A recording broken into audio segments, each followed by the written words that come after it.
선생님이 역함수 강의를 찍고 나서 보니까 그 개념 강의만으로는 우리 친구들이 문제를 푸는 데 조금 어려움을 겪을 것 같아서 선생님이 뭘 준비했냐면 간단하게 우리 친구들이 보통 문제를 풀면서 어려움을 겪는 몇 번 경험을 쌓다 보면 쉽게 풀 수 있겠지만 딱 처음 맞닥뜨렸을 때 어려움을 겪는 문제들이 몇 개 있어서 그거를 한번 설명해 주려고 잠시 영상을 한번 만들어 봤어. 한 크게 네 문제 정도 한번 설명을 할 테니까 잘 들어보고 우리 진도교재나 우리 친구들 보고 있는 유형서 공부를 한번 해봤으면 좋겠네. 자, 시작해 볼게요. 자, 첫 번째 문제는 바로 뭐냐면 역함수의 그래프를 이용하는 문제야.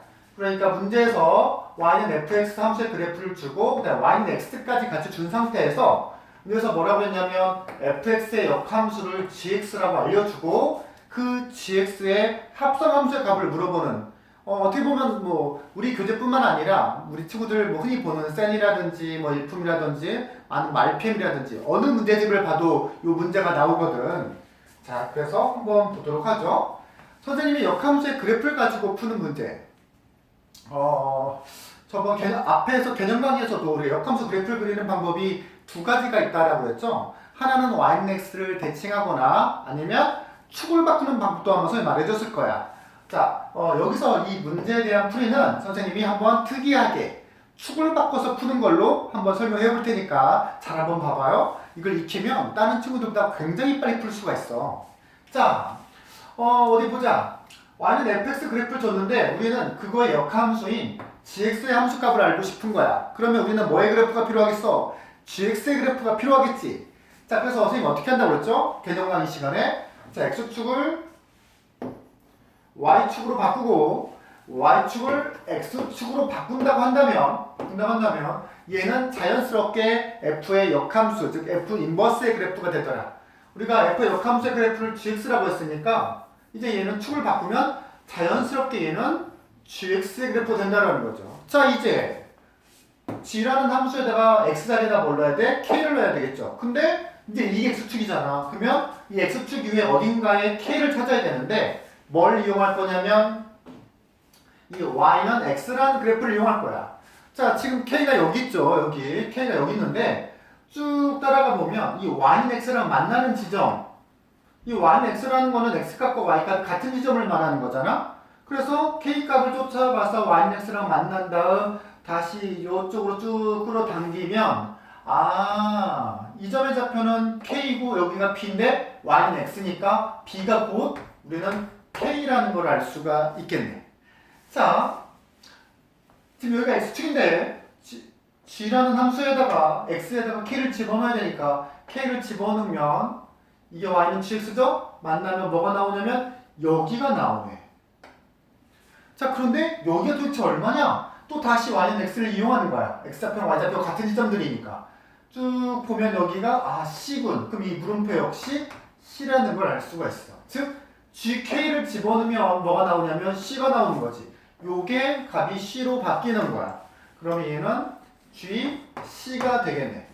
자, 이제 다시 한번 g라는 그래프에다가 x값에다 c를 집어넣을 건데 c가 여기 있네. c를 딱 집어넣으면 쭈쭈쭈쭈 나오면 여기가 최종 정답인데 이걸 값 역시 다시 뭘 이용한다? y는 x를 이용한다. 쭉 y는 x랑 만나는 지점을 연결해봤더니 여기가 d군. 그러니까 여기도 d겠죠. 그래서 gc는 d더라. 자, 선생님이 지금 역함수의 그래프를 가지고 문제 푸는 이유를 하나 설명해줬는데 다른 사람들 다른 동영상이든지 아니면 뭐 다른 학원에서 그런 배우는 것보다도 다른 방법을 알려줬어. 역함수의 그래프를 그릴 때 y는 x 대칭을 이용하는 게 아니라 뭘 바꾸라? 축을 바꿔서 푸는 문제 한번 설명해줬고, 자, 이제 두 번째. 어떤 함수식을 주고 그거의 역함수를 만들어 보세요 라고 하는 거는 개념 강의라는 선생님 설명을 해줬잖아. 원래 함수가 1대1 대응인지 확인해보고 2단계 원래 함수에서 정의역의 범위가 제한적, 즉 특정한 정의역의 범위가 젖었으면 치역의 범위를 구해놓고 가고 3단계 이제 x랑 y랑 문자 바꾸고 그 다음에 이제 마지막으로 아까 2단계에서 했던 치역의 범위, 즉 y값의 범위를 다시 x값의 범위로 바꾸면 역함수가 쉽게 만들어지는데 함수식을 주어지는 게 아니라 칠판에서 보는 것처럼 어떤 합성함수의 식을 적어놓고 그거 역함수를 구하라는 문제가 정말 잘 출제되거든. 그래서 좀 친구들이 어려워하는 거니까 이렇게 한번 살짝 모아봤어요. 자, 문제에서 뭐라고 했냐면 f의 인버스가 g다. 즉 f의 역함수가 gx라고 했고 그랬을 때 역함수를 구해보래. 그런데 지금 위에 알려준 문제에서 주어진 식을 가만히 찔러보니까 f라는 함수랑 이렇게 긴 이렇게 생긴 이 함수랑 둘이 서로 합성을 했더니 x가 되는데 우리 개념 강의 때 뭐라고 썼냐? 개념 강의 때 어떤 함수와 그거의 역함수를 합성하면 항등함수. 항등함수가 뭐죠? x죠. y는 x잖아. 어떤 함수랑 그거 역함수를 합성하면 x가 될 때 x 된다고 했으니까 합성해서 x가 되는 항등함수가 되는 이 두 함수는 서로 무슨 관계가 되냐면 역함수 관계가 된다라는 거지. 또 이런 것도 했었죠. f랑 g랑 이렇게 합성을 했는데 이게 x가 된다, 항등함수가 된다, f랑 g랑 둘이 서로 역함수 관계가 된다라는 거야. 얘랑 이 녀석이랑 합성을 했는데 항등함수 ax가 된다고 했으니 이 안에 들어있는 이 gx 그러니까 이 안에 들어있는 이 gx 빼기 x 빼기 1이라는 이 함수식은 f의 무슨 함수가 돼야 된다? 역함수가 돼야 된다. f의 역함수가 g라고 했으니까 이게 다시 gx가 돼야 된다라는 거야. 조금 낯설지만 그렇게 어렵진 않아요. 자, 그래서 gx가 넘어가면 이쪽은 gx가 되고 이쪽을 둘이 건너오면 x 플러스 1이 되겠다. 이렇게 해서 역함수를 구할 수가 있어요. 어떤 두 개의 함수를 합성해서 x 항등함수가 된다는 거는 이 함수와 이 함수가 서로 무슨 관계가 된다? 역함수 관계가 된다. 그래서 이 안에 들어있는 긴 식이 f의 역함수 gx가 돼야 된다. 이런 타입. 자, 그 다음에 2-1로 정했는데 비슷하게 생겼어. f의 역함수가 gx라고 똑같이 알려주고 이번에는 그냥 f2x의 역함수를 구하세요 라고 한 거지. 자, 어떻게 할 거냐 선생님이. 그러니까 위에는 어떤 등식으로 식을 준 건데 얘는 등식이 아니잖아. 그래서 조금 풀이 방법이 다른데 이렇게 해볼 거야. 우리가 구하는 게 f2x의 역함수 인버스잖아. 내가 이거를 똑같이 gx라고 할 거야. 문제에서 구하라고 하는 f2x의 역함수를 구하라고 했으니까 f2x의 인버스를 gx라고 한다면 당연히 f 뭐와 ex라는 함수와 gx를 합성하게 되면 항등함수 x가 되어야겠죠. 그지? 자, 그렇다면 합성이라는 건 뭐야? 뒤에 있는 함수의 함수식 값을 또는 함수값 또는 함수식을 앞에 있는 x에다 집어넣는 거 아니야? 그렇지? 그런데 결국 집어넣게 되면 이게 뭐가 되냐면 f2gx가 되는 거죠. 이게 뭐가 된다고? 아이고 잘못 넣었다. f 인버스가 g라고 했는데 f2x 인버스를 g라고 하면 안 되죠. f2x의 역함수를 우리가 hx라고 할게요. 그럼 여기도 hx를 여기도 다 대입하면 여기도 이 hx가 되겠죠. 이렇게 이 hx. 자, 이 다음에 볼 거야. f랑 hx를 합성을 했더니 다시 항등함수 x가 되네. 그럼 참 위에서 말했던 것처럼 이 안에 들어있는 이 hx라는 함수는 f의 무슨 함수가 돼야 된다? 역함수가 돼야 된다.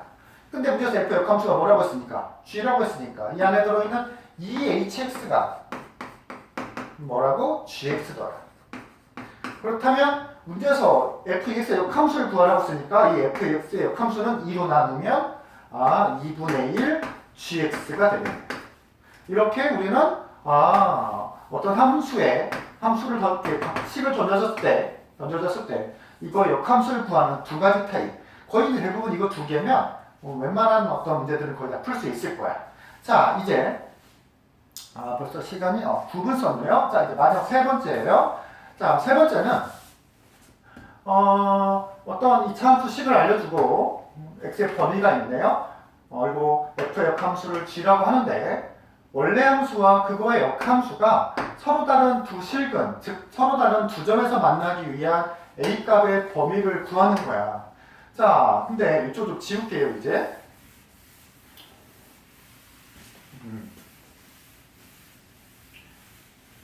약간 이제 아주 막 극심함은 아니고 중상에서 좀 상에 가까운 그런 심화로 자주 나오는 문제인데 어떻게 할 거냐면 우리가 개념 강의할 때 원래 함수와 그거의 역함수의 교점은 원래 함수와 y는 x 위에도 있다라고 말을 했었죠. 자, 그래서 우리는 역함수를 만들지 않고 원래 함수 2분의 1 x제곱 마이너스 2x 플러스 a와 y는 x를 연립해가지고 해를 구할 수가 있더라.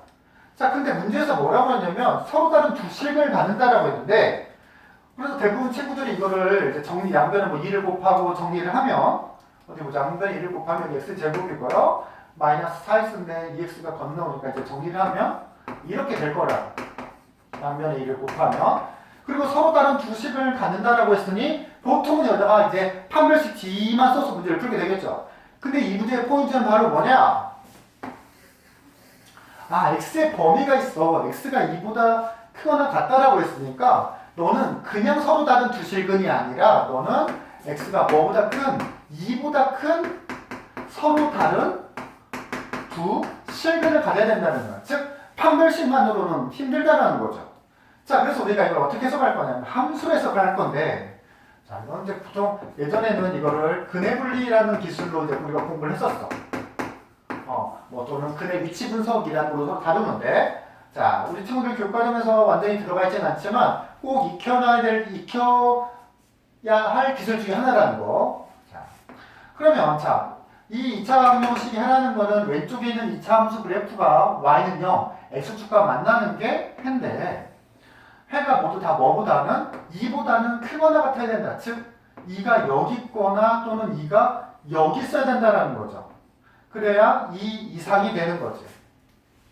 편의상 이쪽에만. 즉 이 두 해가 2보다는 크거나 같은 쪽에 있어야 된다. 그럼 우리가 뭘 해석을 해야 되는 거냐면 판별식은 당연히 0보다 커야겠고, 이것만 확인해서는 안 되고, 두 번째 2차 함수의 대칭 축을 확인해야 돼.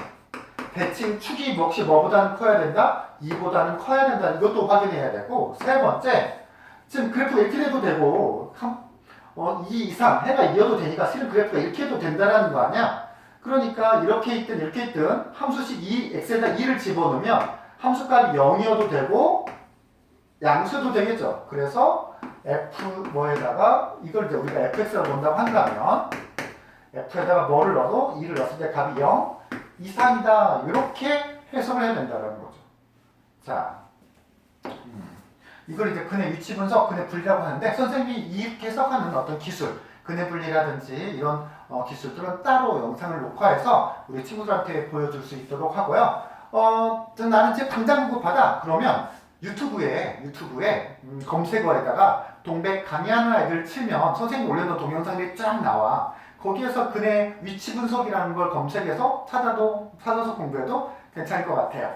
자, 이렇게 해서 선생님이 역함수에서 좀 자주 나오는, 근데 우리 친구는 좀 어려움을 겪는 그런 문제들을 4가지 설명해 줬어요. 다음 시간에 봅시다.